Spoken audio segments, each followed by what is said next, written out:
Salut à vous, j'espère que vous allez bien. Donc aujourd'hui, une vidéo où je vais vous parler de sensibilité en profondeur, en long et en large, de toutes mes dernières prises de conscience faites à propos à propos de ce sujet, au propos de la sensibilité, parce que c'est un sujet qui me concerne, parce que je me suis toujours sentie un petit peu bizarre dans ce monde, parce que j'avais l'impression de souffrir beaucoup dans ce monde. J'avais aussi l'impression d'avoir du mal à trouver ma place.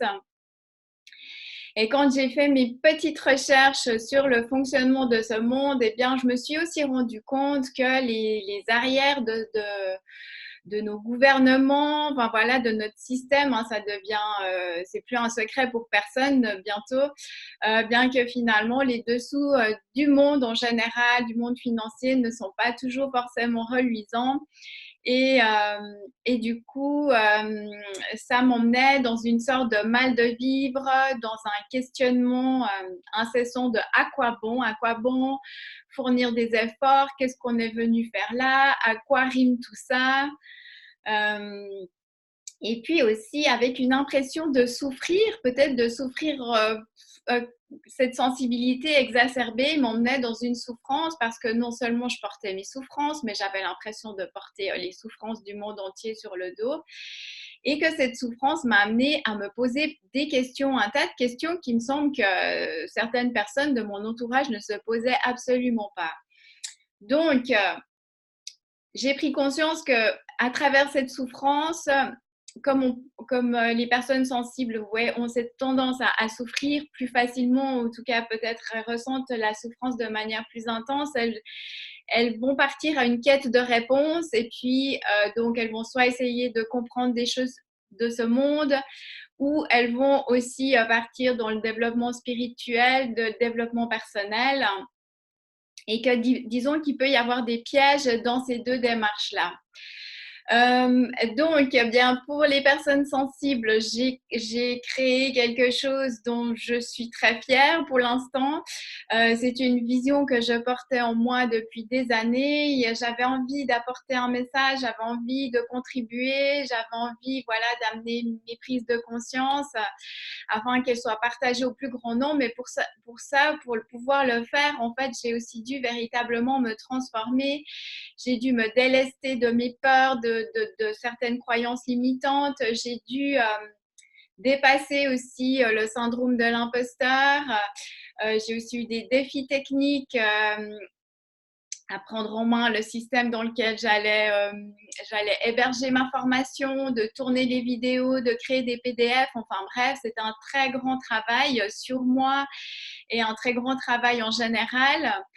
Donc, eh bien, ce que je vous présente aujourd'hui, c'est le fruit, en tout cas, en tout cas, toute une année de mutation, de transformation, où comme le serpent, j'ai perdu ma vieille peau, j'ai perdu plusieurs fois des vieilles peaux et je continue. Hein, ça ne veut pas dire que je suis au bout du processus, mais que je suis en cours, comme on l'est tous finalement, et que je me suis délestée de beaucoup de choses et que je me suis aussi donné des permissions et que je me suis aussi dépassée et que j'ai aussi décidé de me faire confiance et que finalement l'envie de transmettre ce message était plus fort que les peurs, que tout ce qui me retenait et tout ce qui m'empêchait.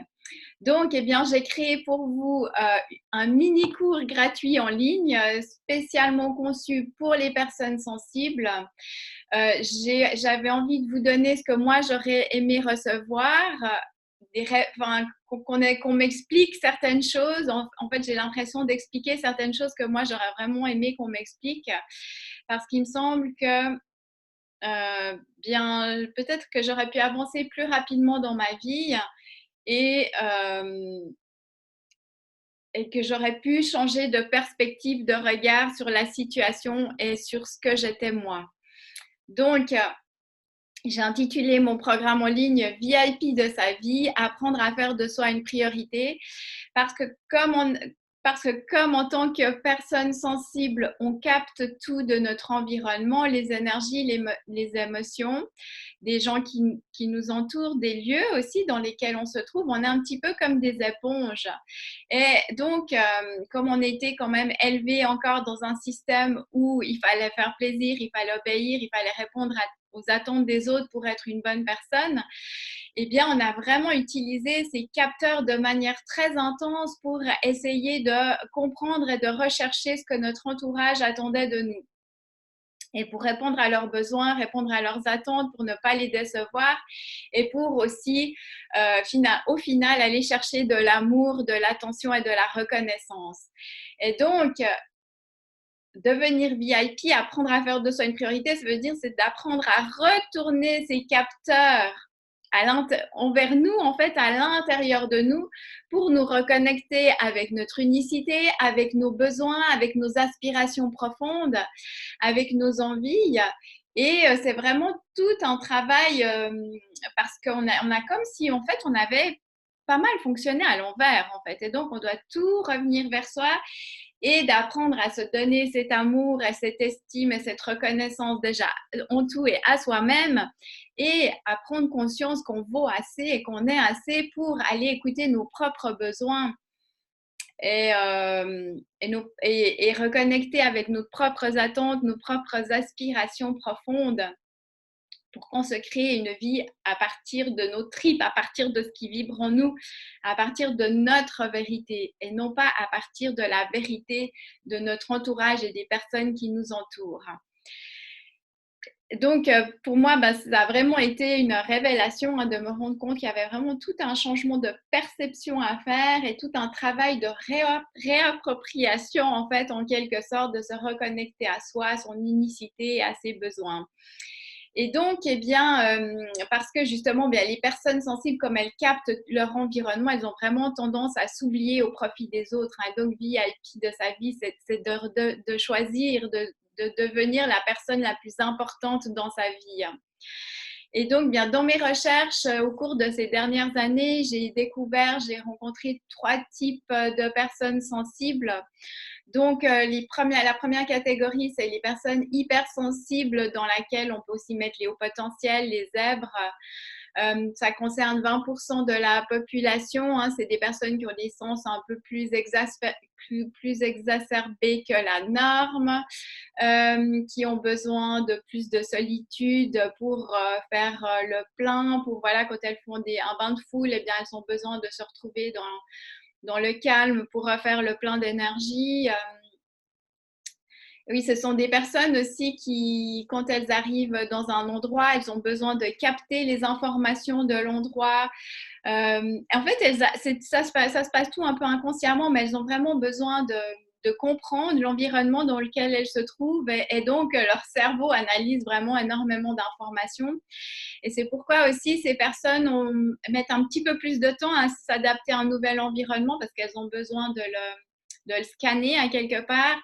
Et puis, elles prennent aussi plus de temps à prendre des décisions parce que justement aussi, elles ont besoin de tout, d'analyser la situation, autant mentalement, mais qu'énergétiquement aussi, avec toutes ces informations subtiles qu'elles reçoivent et qu'elles doivent aussi traiter. Hein. Mais je répète, tout ça se fait de manière inconsciente. Les deuxième type de personnes sensibles que j'ai pu rencontrer, donc c'est les personnes qu'on appelle les enfants indigo ou les enfants cristal. On en a beaucoup entendu parler il y a 10-15 ans dans le développement spirituel. Maintenant, on entend un petit peu moins parler, mais voilà, je les mets aussi dans les personnes sensibles parce que pour moi, ce sont des personnes qui portent une énergie nouvelle, qui sont les vecteurs d'un changement. Alors, à l'époque, c'était souvent des enfants ou des jeunes adultes. Maintenant, ils sont devenus adultes. Hein. C'est la génération des jeunes adultes dans ce moment. Et puis, il y a aussi certains adultes déjà plus matures qui font aussi partie des enfants indigos. Et donc, ce sont des personnes qui sont porteurs d'un changement, qui sont venus avec une énergie nouvelle et qui vont amener quelque chose de nouveau dans ce monde. Donc, bien sûr que quand elles arrivent dans ce monde, eh bien souvent, elles se sentent décalées, elles ne comprennent pas ce qu'elles font là. ou peut-être qu'elles avaient cette perception d'arriver dans un monde plus évolué qui en était ailleurs. Et donc, il y a comme une sorte de déception ou de frustration d'arriver dans un monde qui en est encore là, hein, voilà, dans les guerres, voilà, dans toutes ces choses qui semblent encore pas, comment dire, qui sont encore pas fluides et légères. Donc voilà, ces personnes, elles souffrent aussi parce qu'elles sont comme en décalage en fait, avec qui elles sont et avec le monde dans lequel elles arrivent. Et puis, il y a le troisième type de personnes qui sont les personnes spirituelles. Donc, toute personne qui a fait une démarche de développement personnel ou qui a fait un parcours spirituel a développé une certaine sensibilité. Donc, finalement, je me dis eh bien, que finalement, la sensibilité, ça va devenir une norme peut-être qu'en avançant dans le processus, la sensibilité deviendra une norme. Parce que bien, les personnes sensibles, elles sont empathiques, il y a de l'empathie, de la compassion, elles peuvent se mettre à la place de l'autre, enfin bref, ce qui fait qu'elles ont quand même voilà, il y a des relations profondes qui s'instaurent, elles ont du mal à rester dans la superficialité et voilà, elles sont plutôt souvent dans la bienveillance et dans l'empathie. Et donc, j'ai aussi dénoté les pièges. Quand on est une personne sensible, là, il y a différents pièges. On peut tomber dans différents pièges. Donc, le premier piège, eh bien, c'est l'aversion du monde. C'est d'avoir vraiment du mal à accepter ce monde, à accepter où il en est. Donc, on vit avec une sorte de frustration. Enfin, moi, en tout cas, c'est ce qui m'arrivait. Je vivais avec des « à quoi bon, hein, à quoi ça sert ?» De toute façon, le monde, il est fou. On ne sait pas où il s'en va. Et donc, bien voilà, tant que j'étais dans cette énergie de à quoi bon, eh bien, j'avais du mal à avancer dans ma propre vie parce que finalement, j'ai compris que d'être comme ça en lutte ou en aversion contre quelque chose, eh bien, que c'est fait des drains d'énergie, ça nous mange beaucoup d'énergie. Et puis, il y a le deuxième piège qui peut être la fuite dans la spiritualité, d'utiliser la spiritualité comme une soupape, comme comme un moyen de s'échapper du système, en fait. Et on fuit le monde matériel, on a des problèmes avec l'argent, on se déconnecte du monde matériel et finalement, ça ne nous rend pas service. La troisième chose, eh bien, c'est l'isolement, comme on se sent un peu hors norme, comme on a besoin aussi beaucoup de solitude pour récupérer tout ça, eh bien, la solitude sur la longue durée peut se transformer en isolement. Donc, il faut faire attention à ne pas tomber dans ce piège-là. Et la quatrième chose, c'est une tendance à vouloir s'éthérer, à rejeter le monde matériel, c'est-à-dire qu'on veut devenir une personne de plus en plus pure, de plus en plus légère et que voilà, on a envie d'éthérer notre corps physique pour finalement presque changer de dimension. En tout cas, moi, c'est la vision que j'avais à l'époque et que maintenant, je comprends ça un petit peu différemment. Qu'on doit vraiment rester bien ancré, les deux pieds bien sur terre, mais qu'on doit arriver à faire passer de plus en plus de lumière dans notre corps physique, tout en étant vraiment bien ancré sur terre et dans la matérialité. Donc, une autre problématique que j'ai pu rencontrer chez les personnes sensibles, c'est souvent un problème d'estime de soi parce que comme on se sentait un petit peu anormal ou différent, on s'est beaucoup tapé dessus, on s'est beaucoup jugé, comparé, on s'est beaucoup contrôlé aussi. Enfin, moi, en tout cas, c'était mon parcours. Hein. Je me suis beaucoup, beaucoup contrôlée. Donc, voilà, vous parlez comme ça dans des vidéos, il m'a vraiment fallu surmonter beaucoup de choses et je suis encore en train de travailler là-dessus. Parce que voilà, comme je me pensais anormale, je faisais vraiment très attention à tout, j'étais vraiment très attentive à tous mes faits et gestes. Et pour reconstruire une saine estime de soi, on doit aussi apprendre à développer un discours bienveillant envers soi. Et puis, pour développer ce discours bienveillant, eh bien, on doit apprendre à s'observer, apprendre à observer le discours intérieur que l'on nourrit envers soi-même. Donc, à développer des capacités d'observation pour prendre du recul. Une autre problématique que j'ai rencontrée, eh bien, souvent, c'est de la fatigue et de l'anxiété, les personnes sensibles eh bien, sont plus vite fatiguées. Cette fatigue peut aussi emmener de l'anxiété. En tout cas, moi, c'est ce que j'ai vécu. Hein. Je suis même passée par des crises d'angoisse. L'anxiété et l'angoisse, j'ai vraiment connu le tout, hein, la fatigue, l'anxiété, l'angoisse. Et donc, eh bien, c'est pour ça que dans ce mini-cours, je vous donne des astuces pour gérer votre énergie vitale. Et je vous explique aussi parce que finalement, on est dans une société où tout va très vite, où on est très sollicité. Euh, Finalement, bon, on est tout le temps, notre attention est tout le temps captée en fait par différentes choses. Et donc, c'est qu'on a une sorte de dérèglement de notre système nerveux parce qu'on a un système nerveux sympathique et un système nerveux parasympathique. Le système nerveux sympathique, c'est celui qui voilà, nous met en mouvement, voilà, qui nous permet d'affronter le quotidien et tout ça. Et le système nerveux parasympathique, c'est celui qui nous permet de nous régénérer et de nous reposer. Et donc, comme vous le comprenez bien, on a un système nerveux sympathique qui est surstimulé en fait. C'est pour ça qu'on doit réapprendre à mettre en route le parasympathique pour justement récupérer, pour nous donner des temps de récupération, pour pas justement tomber dans une fatigue ou voilà, dans l'angoisse ou dans le burn-out aussi. Hein, ça peut aller jusqu'au burn-out. Et puis, eh bien, je vais aussi vous parler des 5 blessures de l'âme parce que c'est quelque chose que j'ai approfondi cette année avec François Lemay. Dans son enseignement pleine conscience, ça fait vraiment partie des piliers de ses enseignements, ces 5 blessures de l'âme. Donc, elles ont été découvertes par Lise Bourbeau et il en existe 5 qui sont la trahison, le rejet, l'abandon, l'humiliation et l'injustice. Et on porte tous à un degré ou à un autre 2, 3, 4 ou les 5, toutes ces blessures. Et que tant qu'elles ne sont pas libérées, eh bien, on vit à travers le filtre de ces blessures, on prend des décisions en fonction de ces blessures.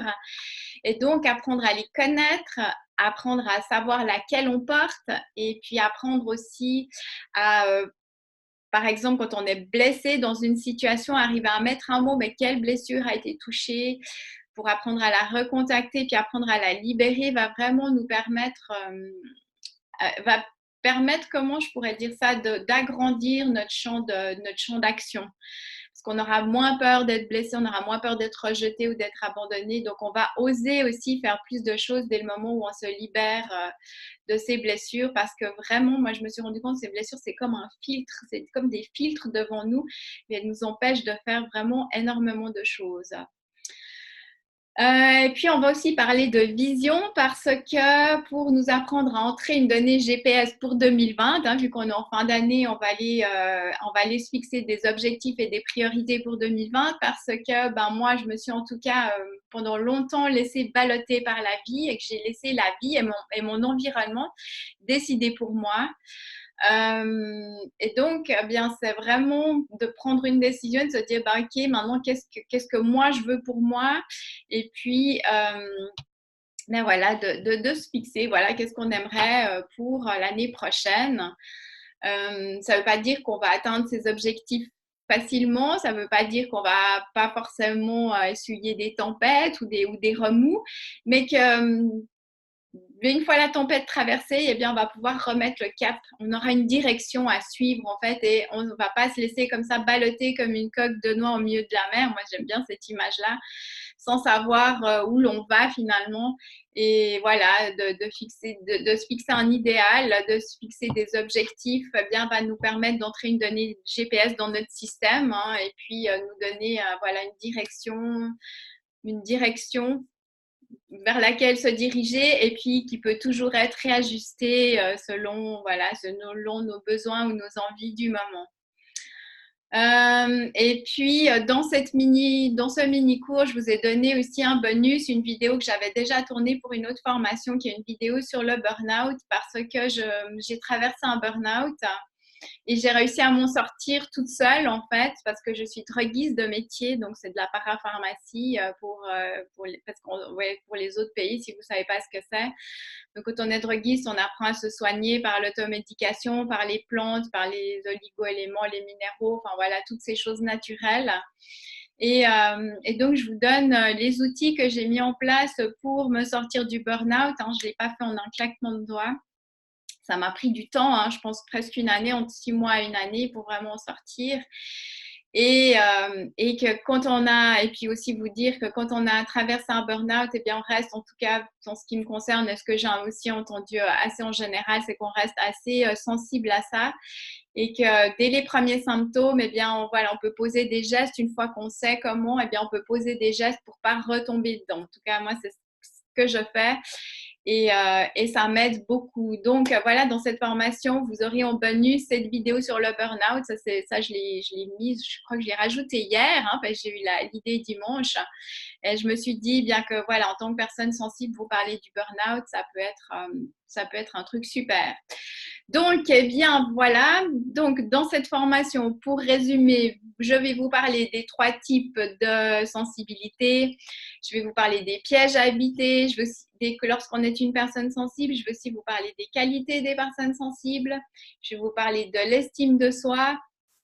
Parce que quand on a eu tous les capteurs qui ont toujours tourné vers l'extérieur et qu'en plus on se jugeait, on se comparait, bien on a généralement une estime de soi assez basse. Donc on a tout un travail de reconstruction de l'estime de soi à faire.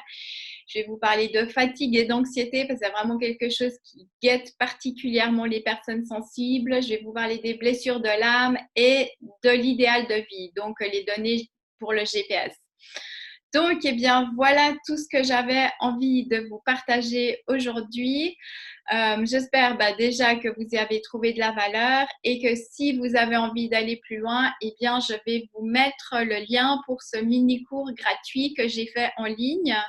Donc, c'est un mini cours qui va se dérouler sur 6 jours. Donc, vous aurez une vidéo par jour. Il y a 6 vidéos avec chaque fois un fichier PDF. Pour chaque vidéo, vous aurez chaque fois un petit exercice à faire, des questions à vous poser. Parce que sachez bien que les prises de conscience, c'est important. Hein, c'est ouvrir un nouveau champ de possibilités. C'est une prise de conscience, c'est changer sa perception sur une situation, hein, donc c'est déjà génial, hein, c'est déjà un sacré boulot, mais que les vrais changements vont venir dans votre vie dès le moment où vous allez passer à l'action, vous allez agir différemment que d'habitude, et c'est là que vous allez que vous allez remarquer des réels changements dans votre vie. C'est pourquoi il est important, eh bien, en tout cas, si ça vous parle, de remplir vos fichiers aussi, ça va vous aider. C'est vraiment un vrai plus dans la formation. Donc, voilà ce que je voulais vous dire. Donc, ce mini-cours VIP de votre vie, c'est vraiment apprendre à faire de soi une priorité. Sur 6 jours, vous aurez une vidéo qui arrivera en fait, à chaque jour dans votre boîte mail. En fait, vous allez cliquer sur le lien pour accéder à la formation. Puis, vous aurez chaque jour une nouvelle vidéo avec un nouveau fichier PDF. Donc, c'est une grosse sortie de zone pour moi. Je suis contente du résultat. J'ai tout regardé à la suite. J'ai fait ça lundi matin, toutes les vidéos. Donc, je suis contente de moi, bien que voilà, il y a certaines petites choses qui me dérangent, ou voilà, il y a des vidéos que je pourrais retourner, mais voilà, je suis contente de moi dans l'ensemble, je suis contente de ce que je vous offre et c'est un grand pas en avant et je suis très contente pour ça et je suis aussi très contente de pouvoir diffuser ces informations au plus grand nombre. Et puis, eh bien, en tout cas, n'hésitez pas aussi à partager le lien de la formation à d'autres personnes si vous avez l'impression que ça pourrait aider votre entourage. Donc, voilà ce que je voulais vous partager aujourd'hui. Je vous souhaite une très belle journée et je vous dis à bientôt. Bye bye!